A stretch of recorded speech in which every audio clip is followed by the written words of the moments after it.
D'ailleurs, représente ici la rédaction, puisqu'elle prépare le journal de la mi-journée le 19-20h. Elle représente la rédaction de France 3 dans le Pas-de-Calais. Mademoiselle, madame, monsieur, je vous demande d'accueillir Lucie Chaumette, qui est avec nous. Bienvenue, Lucie. Oh, Lucie, tu vois, c'est un bon accueil.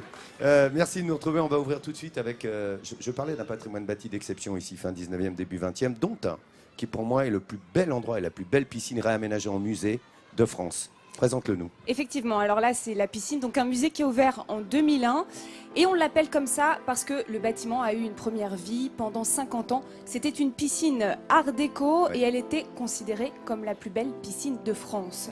Alors les bâtiments abritaient aussi des bains-douches publics, c'était un vrai lieu de brassage social et beaucoup de Roubaisiens y ont appris à nager.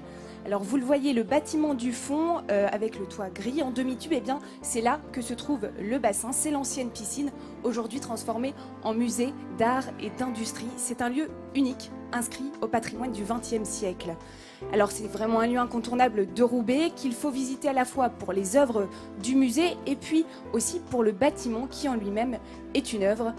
Et cette piscine, eh bien, comme c'est l'un des édifices emblématiques de Roubaix, eh bien, on en reparlera pendant toute la semaine. Oui, on en parlera jeudi. Alors, il faut vous dire que là, vous avez vu des images aériennes, mais je peux vous dire qu'à l'intérieur, cette art déco, elle a été construite entre 1927 et 1932. Et c'est sublimissime que cet endroit. On vous fera pénétrer, évidemment, à l'intérieur les coulisses de ce musée d'exception.